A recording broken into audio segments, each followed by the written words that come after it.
We all first met way back in elementary school. In about grade 2. At Dr. Emily Stowe Public School, Curtis, Ontario. And yeah, most of us who hung out back in that day were part of accident prone in the future. And we've been inseparable ever since. To describe Bill Howse, he's very tall and funny, but mostly just tall. Bill is what you'd think he is. He is that typical friendly giant. He doesn't often know what's going on, but he'll show up and he'll just be up for anything, and that's what I love about him, actually. Piggott, where do I begin? Piggott's crazy. I don't know where he gets the balls for half of the things that he does. It's just insane. He's insane. But he's really creative, and he keeps us going. Besides being a crazy filming nut, he's also a caring friend. He loves watching his friends get hurt and injured all the time, and himself. Ryan Rawn has got to be the funniest guy I know. Like, he's just hilarious. It doesn't matter what he's doing. It's just always funny. And if you bought the Blu-ray or DVD, you can see all the bonus features. And it's pretty much just a reel of Ryan Rawn doing Ryan Rawn. And that's why he's so great to have around, because he's always just so funny. Love Ryan Rawn. He's a great guy. He's always willing to do the most disgusting type painful things, while Piggott does the most action-centric stunts. I'd say Ryan Rawn does the painful, disgusting ones that no one really wants to do, like body manipulation and stuff like that. He's the only one really sick enough to do that. But yeah, he's a great guy. If I was to pick one word for Neil Jacket, that would be very special and unique. But that was 2 words. Neil's kind of a wild card because he's willing to do any style of stunt. He'll do disgusting, he'll do painful, and sometimes he'll even do the public stuff. And I mean, to have that range of stunt variety is just great. Neil pretty much does just about any type of stunt, I find. I don't know, he doesn't really have a go-to type of stunt. He's like an all-around stunt man, so I think that's pretty good. Well, the infamous black book that comes up when you never want to see it. The black book is pretty much my messed up mind on paper. Whenever I see the black book, I just know right away that the whole day is planned. There's probably stunts in there that I'm signed up for that I don't want to do, and it's a scary little thing. It reads from back to front, and it's all over the place, and it's essentially just filled up of all of our ideas that we have planned to do, and then all the ones that people sign up for or whatever. The black book is full of things that you dread and you don't want to do, but we all end up doing. We've got stunts for days in there. Lists of stunts, pictures of stunts, drawn out. It pretty much has everything you need for us in there. And it's a mess, but without it we wouldn't have anything. It's basically a jack-in-the-box that when the jack pops out, he has a knife and he stabs you. Basically what it is. To choose the person who does each stunt, Piggott usually chooses, and then we say no.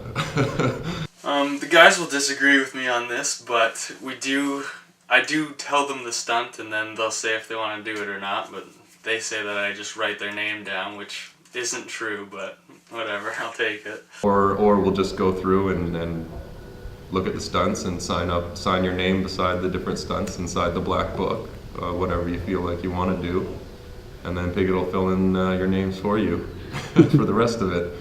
And then, yeah, he sometimes ends up doing that as well. The stunt process over the years has evolved quite a bit for us. Well, basically we figure out what is going to make us look like the biggest idiots, and then we execute.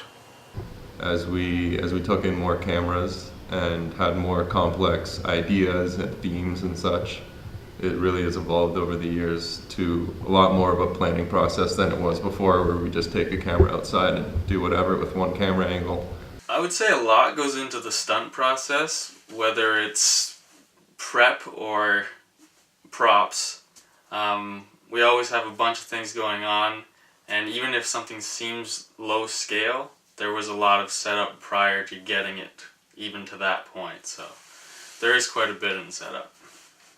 Precautions, but precautions are something we take very lightly. We basically make it so that, take it as far as where everyone's going to die, and then just take it one step back, and that's what we do. When I'm filming, I always take precautions, because just getting injured badly just sucks. I mean, at the time, it's hilarious and everything, but it's just the ones that drag on, those injuries really suck. So I try to take any precaution possible. I mean, obviously there aren't that many things you can do when, you know, blowing fireworks up next to your face and stuff like that. There's not too many precautions because you're gonna get hurt regardless, but we do what we can. Some of the guys like to take precautions when filming. I don't really. I like just thinking about what's going to make this stunt look good, and I don't think about what I need. I just think about the footage and the stunt, and I go from there. Like, some of the guys will say, "Did you bring a towel or a fire extinguisher?" And just like, I should have, but I didn't. I brought the propane or the gasoline and the match. That's it. So The creative minds don't think of that when they're thinking up the stunts. Someone has to, or someone's gonna die. People ask me if I'm going to grow up. Every day. Every day. When I tell them what we do, they, crazy white boys, when are you going to grow up? people used to ask me if I was ever going to grow up, but now that I'm 26, I think they've given up hope, and so have I. People used to ask me when I'm gonna grow up, but for the most part, people have just accepted it now, I guess. And I don't really get that much anymore. Blurred Face Man. This man is... no one in the world knows who he is. Blurred Face Man is so you're gonna blur that and beep it out. People might be able to read lips, so blur that. Blurred Face Man he has a bunch of names. It's BF Man for boyfriend or Blurred Face Man, and he's just always there and always helping when we need help, and he's the cameraman, he helps set up, and he's always got a great attitude and keeps us motivated. Blurred Face Man is an ex-convict who we picked up off the street no one wanted. He's helped us film, he's helped us with props, he's helped us with everything. Without him, a lot of the days we probably wouldn't be able to film. And he does some of the special effect voices for us in the transition scenes. But no one knows what he's a crazy serial killer that we've kept under wraps all these years. But he's one of our close friends. Anything that we need behind the scenes, he helps us out with. And he also is he's one of our brothers. He's been with us for a long time. And he's just like, he's that guy that you need there to make everything run smoothly. And we wouldn't be the same without him. I have a couple remaining injuries. I have scars all over the place, but it just adds character. I had a severe second-degree burns on my entire back and neck. I luckily don't have any scars from that, but I do have a hot and cold sensitivity, which is nothing, I don't care. I tore a ligament in my knee, and that's probably the worst. That was about 8 years ago, and it still hasn't been the same. Like listen, when I get up, it's brutal. So I don't know. I have a couple, but I mean, it's all worth it in the end when you get great footage. So No regrets. I have some remaining injuries from filming over the years.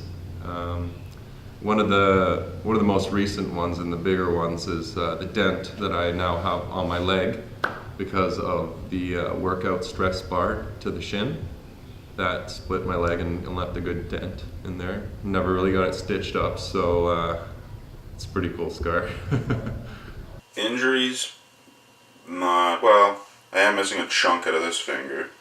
I have scars all over my body basically from our history of filming, from iron marks to other burn marks and such. All good times though, you know?